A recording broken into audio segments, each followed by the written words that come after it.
पाठ 4 बालक चंद्रगुप्त। हमें इतिहास से पता चलता है कि जिन लोगों में साहस के साथ निर्णय लेने की क्षमता होती है वे लोग हमेशा समृद्धि और प्रसिद्धि प्राप्त करते हैं। इस पाठ में हम बालक चंद्रगुप्त और उनके आचार्य चाणक्य के बारे में जानेंगे। चाणक्य ने किस प्रकार एक खेल खेलते हुए बालक को देखकर उसमें छिपी उसकी प्रतिभा को पहचान लिया, जिसके कारण वह राजा बना। पाटलिपुत्र में मौर्य सेनापति का एक विभवहीन गृह था। महापद्म नंद और उनके पुत्रों के अत्याचार से मगध कांप रहा था। मौर्य सेनापति के बंदी हो जाने के कारण उसके कुटुंब का जीवन किसी प्रकार कष्ट से बीत रहा था। एक बालक उसी के घर के सामने खेल रहा था। कई लड़के उसकी प्रजा बने थे और वह था उनका राजा। उन्हीं लड़कों में से वह किसी को घोड़ा और किसी को हाथी बनाकर चढ़ता और दंड तथा पुरस्कार आदि देने का राजकीय अभिनय कर रहा था।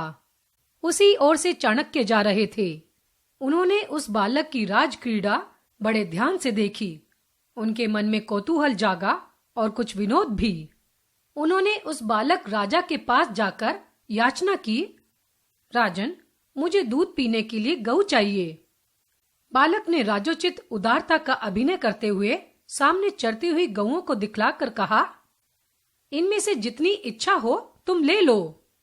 चाणक्य ने हंसकर कहा, राजन, ये जिसकी गायें हैं वह मारने लगे तो?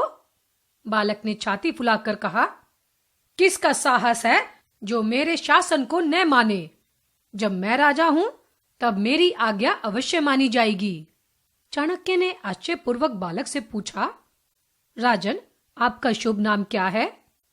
तब बालक की मां वहां आ गई और चाणक्य से हाथ जोड़कर बोली, महाराज, यह बड़ा धृष्ट लड़का है, इसके किसी अपराध पर ध्यान न दीजिएगा।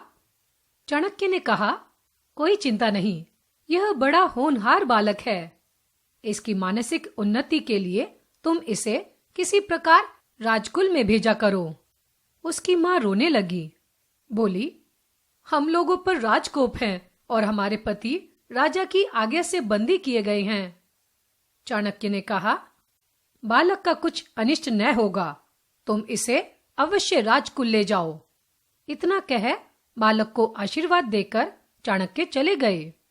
बालक की मां बहुत डरते डरते एक दिन अपने चंचल और साहसी लड़के को लेकर राजसभा में पहुंची।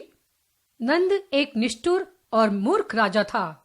उसकी राजसभा बड़े बड़े चापलूस मूर्खों से भरी रहती थी।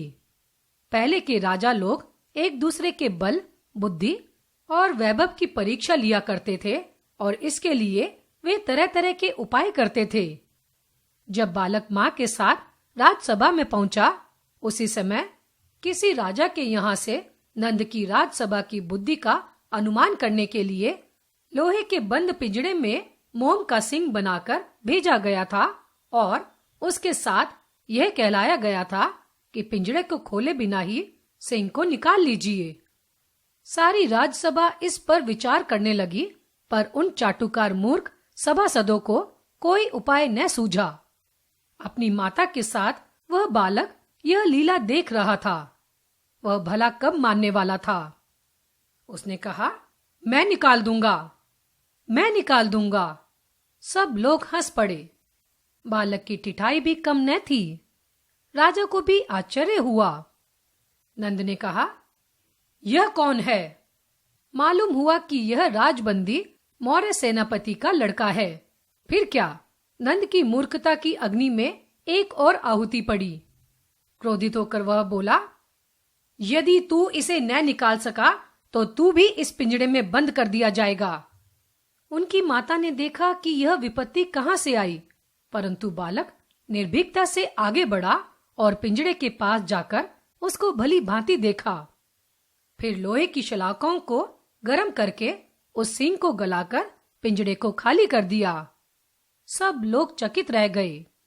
राजा ने पूछा, तुम्हारा नाम क्या है? बालक ने कहा, चंद्रगुप्त। पढ़े और समझे। राजकीय अभिनय, राजा बनने का नाटक करना, कौतूहल, जानने की इच्छा, राजकोप, राजा का दंड, शलाकाओं, सलाखों, धृष्ट, घमंडी और शैतान, मैदान छोड़कर भागना, डर कर भाग जाना।